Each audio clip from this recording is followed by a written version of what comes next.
But the truth of trading time for money, it was like we were still hustling hard. But when my daughter was born, and so that was a pivotal point for me. My priorities shifted and I wanted to be a good mom. But on the same token, I love my profession. I love my career. I wanted to be able to do both well and have more flexibility and time. And that's when we ventured into the world of learning more about real estate investing and how can we work smarter and how can we grow our wealth better through the vehicle of real estate.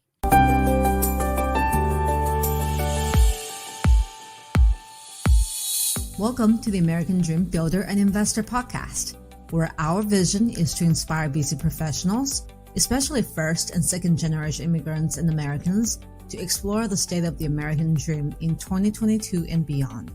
That is the Trinity of Freedom: time, financial, and geography freedom. I'm your host, Missy Liu, and I have achieved financial independence and I'm helping many others to do the same. I started out with $5,000 and have really built wealth for my family along the process. Now I am on a mission to help hundreds of thousands of people like me to do the same. Hey there, welcome to another episode of the American Dream Builder and Investor podcast. I'm your host, Missy Liu. In today's episode, we're going to talk about Dr. Nguyen, her entrepreneur side of the story, from how she started as an immigrant raised by a single mother to an entrepreneur running 2 successful eye practices and a successful real estate investment firm along with her spouse. We're going to dive into the entrepreneurial spirit that she has, what has made her so successful, and some of the growth mindsets she had. I believe those mindsets she shared will help you grow as a passive or active investor, will just help you in your freedom journey in general. So let's dive into the episode. So welcome, Dr. Nguyen. I'll just call her Hua in the in the conversations. Yes, just call me. But I felt like I need to put a doctor in there just to showcase the amount of work you have put in there through all your schoolwork and what you do. We talked about this right before. You are a first-generation immigrant. You came here to the U.S. with your family when you were young.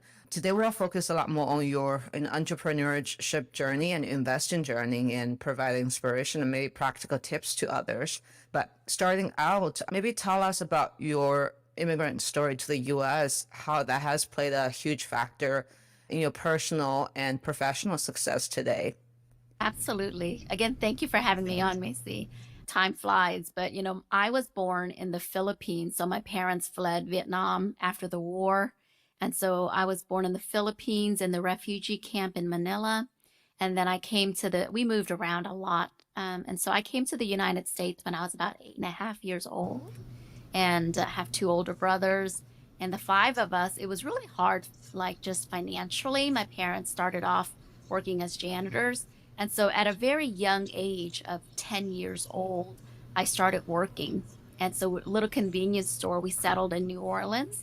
And so I started working as a young entrepreneur to help my mom and my dad work the kitchen, do the cash register. Like I can really work the kitchen doing egg rolls, like anything in the kitchen space. I'm really good at it. And so the work ethic was instilled in me really early on, but I also saw the financial hardships our family went through and my dad passing away at a young age when I was 13. And so I've always had to work and help my mom because my mom was never allowed to go to school. And so she didn't speak English. She didn't know how to drive. She never was allowed to go to school. And so it was just putting in hard work. And so that really gave me that drive that really to do well and help in whatever ways I could.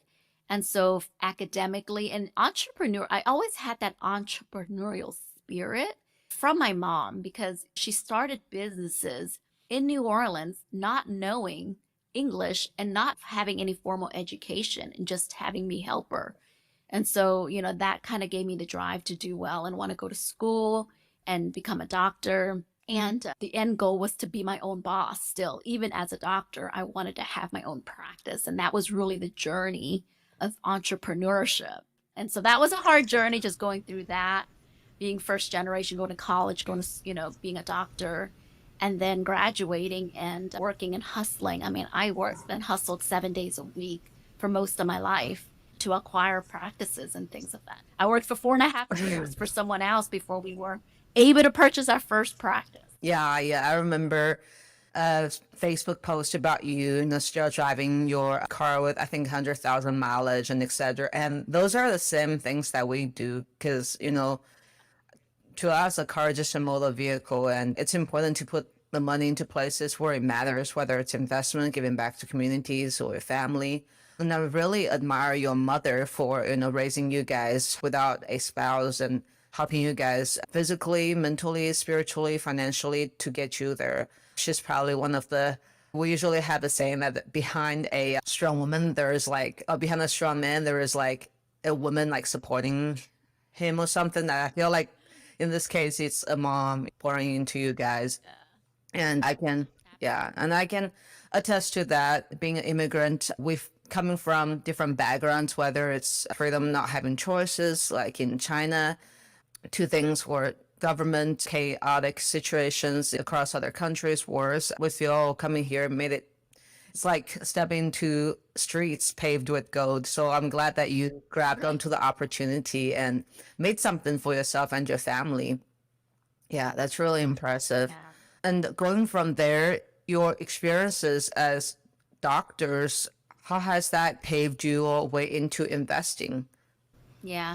And so working, as doctors and even going through all the formal education, you're really not taught entrepreneurship. You're really not taught money and the financial aspects of how to build wealth. That's just something that's not really truly taught in our school systems. And so our own journey when we were doctors, we thought our end goal was to own our own practices. And the truth of the matter is, we graduated with $350,000 of student loan debt, and even acquiring our own practices, we were still putting in, 60 hours a work week on average, just building that up. And so trading time for money. And we didn't know any other investing vehicles at the time, except for our 401k and stocks and bonds, kind of like typically what's in the mainstream, what we're taught. And so that's where we parked our money when we started making some income from our practices. But the truth of trading time for money, it was like we were still hustling hard. But when my daughter was born, like it took us a long time to actually have my daughter, Athena. And so that was a pivotal point for me because I really, really wanted to be a mom. And so my priorities shifted and I wanted to be a good mom. But on the same token, I love my profession. I love my career. I wanted to be able to do both well and have more flexibility and time. And that's when we ventured into the world of learning more about real estate investing and how can we work smarter and how can we grow our wealth better through the vehicle of real estate. But that was, my daughter was born in 2014, and that's when we started learning about different assets in real estate. I see. Sounds like you went from one entrepreneurship endeavor to another one, although a lot of it is also passive investing. I know that your mom set you with good examples about entrepreneurship. I'm sure she also showed you how tough it can be having to do so many things on your own. So, what are some of the tough lessons you learned as an entrepreneur, whether it's in the eye practices or the investing side today? Yeah. And so when I first started our own practice as an entrepreneur, I took on a lot of all the roles. I pretty much do A to Z in every business. I want to learn and do the very detailed work, the minutia that most doctors don't do in a practice. Because for me, the business, I want to be able to understand and physically do the business to efficiently train my staff. And so I took on a lot of the things that I could have hired and delegated, and I didn't do that till much later. And so in hindsight, I think in order to grow and scale my business, I probably could have spent my time wiser, hiring the help that I needed earlier on. And so early in my career, from everything from our housework to our businesses, like I did everything and hired very minimal people. In our practice, we had 3 people. And I pretty much was doing everything from insurance to the laboratory, from the medical side to the optical side. And so every part of the business, I was very hands-on, deep diving, doing the heavy lifting work. And so one of the things I would encourage moving forward and how I've been able to pivot to free up my time is really hiring the help and training them properly. earlier on to take those tasks that I can have someone help me so that I can utilize my time on better things where I can scale my business more efficiently. And that's in the real estate space too. At the beginning, I was doing everything with I'm fortunate that Jaime, he's my husband, but also my business partner in everything we do. He helps a lot. We have different complementary skill sets. But again, we were both doing a lot of the heavy lifting. So now we've learned to delegate and hire good help um, that are even better than a lot of the things that we are not as detailed and good at. We hire the proper help that are complementary skill sets and just train them properly the way we want it done. Yeah. And so that has been a challenge. Before was that was the time factor as we were doing it. Yeah, it's easy to become a owner or business owner and put that as a full-time job and really not getting your time back. That's why the part about passive investing being so important. But what about the people who either started a business that doesn't have the money to hire someone or feel like they don't have the money to hire someone? Was that the situation in your case? Because I struggled with that at the beginning, and then I just shifted my priorities and started hiring people somewhat early on, knowing that I have to set a foundation for scalable success. Yeah, so at the beginning when we didn't have the money to do that, that's why we were doing a lot of that. But then in hindsight, if you look at the hourly of what you can pay versus what your time is worth and what you can do to create more income streams, I mean, obviously our time as a whole, we can do a lot more valuable and bring in more resources and income to pay for that individual. And so it was a little bit of a scarcity mindset. And so being able to now hire on the help or thinking that you do it best, where you're like, no one can really do it better. Can I trust someone to take on that task? And it was a limiting mindset because I didn't believe anybody could. I was just like, I know I do this really well. I don't think somebody else is going to be able to do that. Can I trust them to do that well? And so that is a part at the beginning, even if you're owned by yourself, if you're not able to hire help yet, still you have to prioritize and plan the best use of your time because you can easily get into the rabbit hole of busy and just do to do things instead of like, what are 3 to 5 things that are really going to move the needle for my business? Yeah, that makes sense. Understanding the value of your time and use that to kind of force yourself to make that decision. And so from that experience, one thing that you just mentioned that really resonated with me was about the scarcity mindset. And we actually did some solo episodes on that, maybe the first 3 or 4 episodes. That was a big factor for me, even scarcity about money, understanding the abundance of money, just about things falling to the right places and we being at the right time with the right skill set to accomplish it. Did you have to overcome some of those scarcity mindset as you were growing in the entrepreneurship journey? Because when I came to the US, my goals was like so big. Now I look at it, I'm like, oh, I don't even know if I can accomplish that, but I didn't know. So I just set huge goals. But how about you? What mindset did you overcome?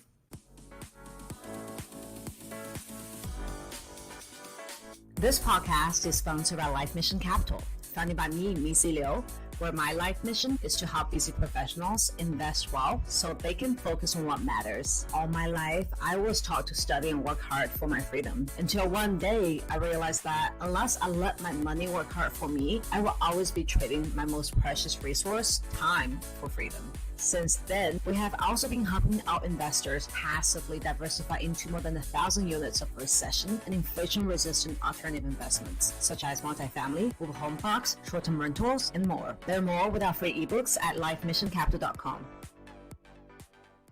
Yeah, it took me my growth journey was a little slow in opening my mind because honestly, through my formal education of college in optometry school, I was pretty close-minded. Even through with my practice, I was still close-minded to the world of other avenues.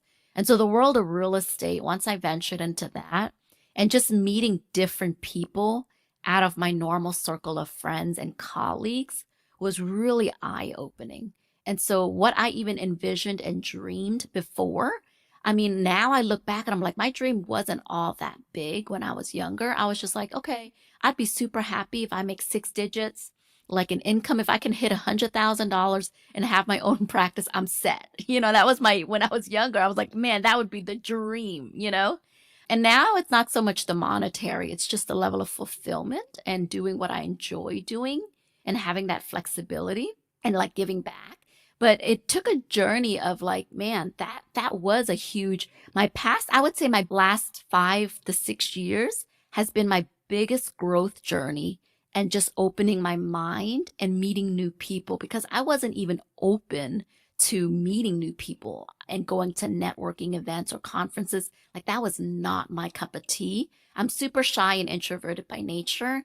And so that was a huge growth journey for me to be comfortable enough to get myself out there. I'm very private in nature. And so now the past few years, being on stage and speaking and sharing my story, like that is a whole 180 of who I was growing up for the longest time until just recently, a few years ago. Mm-hmm. But the abundance, the shift of mindset of like, hey, I want to share with people, right? And especially adversity and sharing challenges because it can help somebody else, you know? Mm-hmm. And a lot of people share that. I'm like, yeah, because I was like, yeah, my life journey was not perfect by any means. And it was very challenging, but those challenges molded us to where we became today, right? And so sharing that with others does help them. And what are the things and tips and resources that help? And so that's why that mindset shift, and I'm always growing and learning. And so I never look at something like, oh, just because I've hit a certain number that I've made it or I know it. No, by any means. The more I learn, the more I realize I don't know.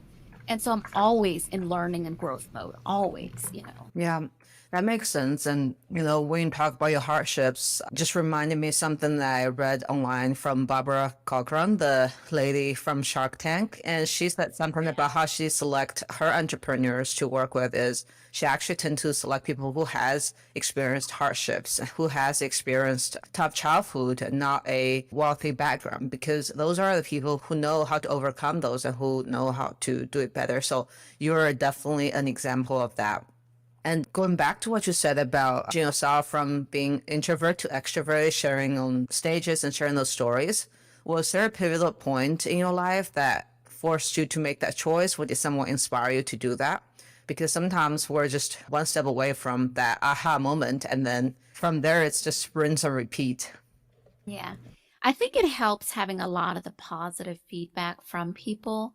When I first stepped foot on stage, I mean, my biggest fear has always been fear of public speaking. I'm terrified. I had a business coach and he was always like, your story's too big to play small, you know, and he was just like, you should be on stage sharing your story. And I remember telling him, never, never, never. Like, why would I do that? I have no desire to speak. And he would kind of push me indirectly. He's like, be part of the panel. And he'll ask me questions and he'll just indirectly give me speaking opportunities, small, little one here and there. And I think the pivotal aha moment was when I stepped off of that stage. And I remember one particular, the first time I was on stage, it was a Vegas stage. It had about 400 people. I was terrified. And I stepped down and a young Vietnamese girl came over. She's probably early 20s. And she cried and she was just like, you don't normally see Asian women on stage doing what you do and just speaking. And you're so, you so inspire me to step out of my shell. And like, I just cried and I was like, it's almost like it's not about me anymore. And I kept having that back to back. And so that day, I probably had about 15 people come up and just hug me and share. And it was really inspiring. And I was like, oh my gosh, like that really made a difference, you know? And I think that was kind of my fuel of like, okay, it did make an impact for somebody and they keep in touch with me still, they're like now, and then I see the direct impact because people who were shy, now I see them out there speaking. I see them in the real estate space. I see them moving up and leveling up and they're just like, man, Hua, you've inspired me to step up. And so I see these direct people that tell me and I see them now doing the same and they're in the real estate, or even if they're not in the real estate, they're on stages, they're sharing their story, they're getting out there, breaking out of their shell. And so I see the direct impact of what I am doing, and that's why I continue it. I can definitely attest to that. I think you have been an inspiration for me as well, even from a first encounter. And I had similar experiences. I started a commercial real estate meetup in our area. Basically, like 99% of the people in commercial real estate are men. So when I step up there and sometimes there are ladies come up and they were like, oh, well, thank you for doing that. I didn't think it was possible for me. And now I feel I can do it too. So definitely examples are more So proud of powerful. you. I know I've seen you out there and I'm like, look at you. Yeah. You've been growing a lot and getting out there. So this is great. Yeah. Thank you, Hua. Thank you for your inspiration. And examples are powerful. Examples as parents, as mentors. So thank you for setting that example out there for people. Definitely appreciate it. Thank you. Same for you as well. Yeah. Now, with your story, there's another part I'm very interested in terms of your growth is you and your partner, your business partner, and also your spouse. How were you guys able to always be on the same page or try to help each other be on the same page on your entrepreneurship, investing, financial journey? Because our listeners, they may be active investors, they may be passive investors, they may have a spouse, or people in their life that they really care about that has a different mindset about money.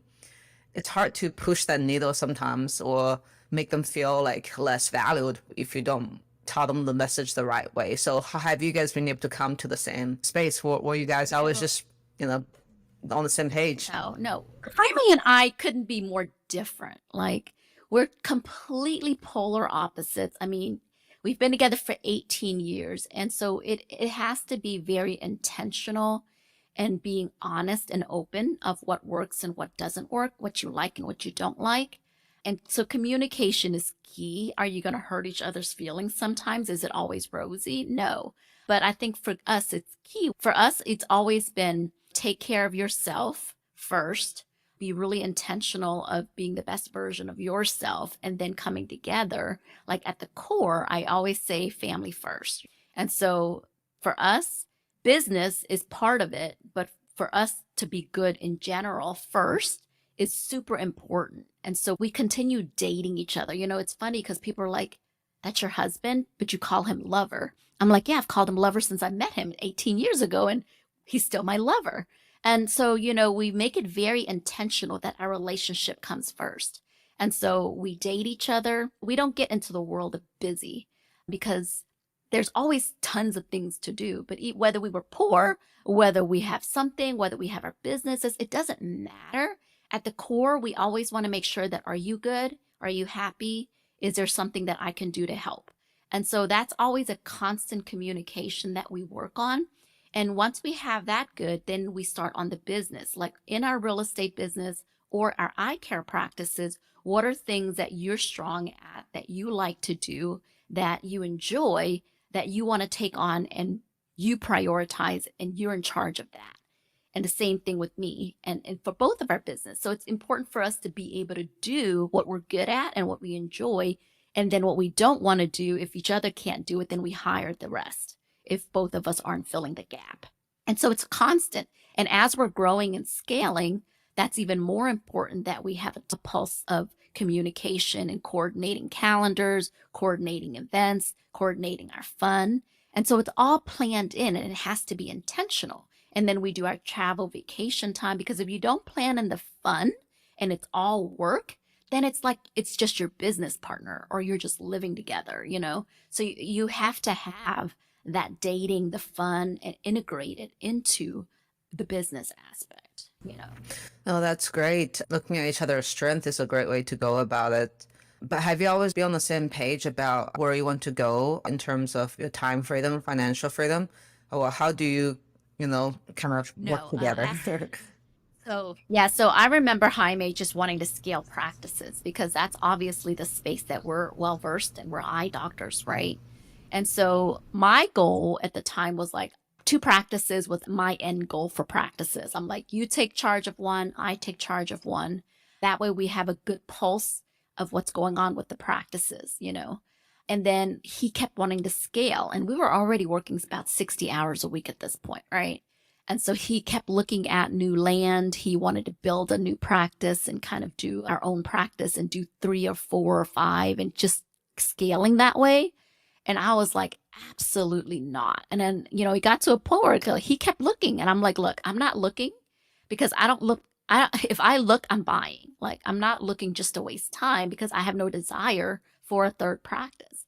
And then again, when my daughter was born, I was like, okay, if we want to scale and we want to do other things, then we need to venture into real estate and look at other avenues and learn that aspect.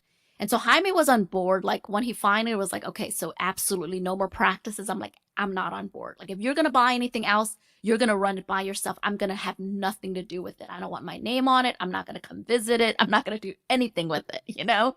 And so that was a point where he was just like, okay, we got to pivot. And so it took some time for us to both be on page with the real estate ventures. And then once we got into agreeing with the real estate space, he was actually the one who got us into the multifamily space, because when we first started off, we were doing other asset classes and venturing and learning together. But he was the one who got us into the multifamily space, which I was like, that's way out of our league. I'm like, we were looking for individual things. We did not know about syndication at the time. I was like, we can't afford multifamily big spaces. I mean, the most we could probably do at that time was like maybe 4 or 8 units or 12 units or something where we can buy it by ourselves. But when we learned about the multifamily syndication space, and Jaime was like, we should attend this seminar and boot camp. And I'm like, oh, they're all scams, And that was my mindset at the beginning. Like, I was just like, no, it sounds too good to be true. Like, they're just trying to scam us into something. But that took some time for me to be like, okay, let me really talk to people in the space.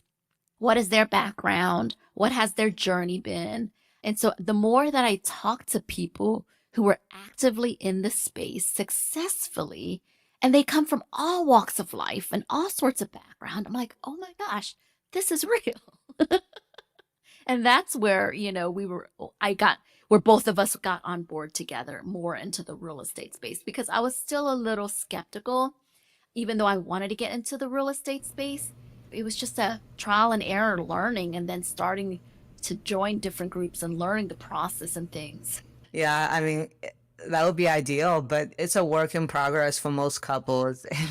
The important thing I learned from your conversation is to be patient, to work with the other person and bring them along the journey you want to go on, and be patient and respectful. Those are the key.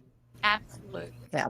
Absolutely. So were you or Jaime, were you both into business coaching? Because you mentioned about going from being the medical school, they didn't teach you about any of the stuff.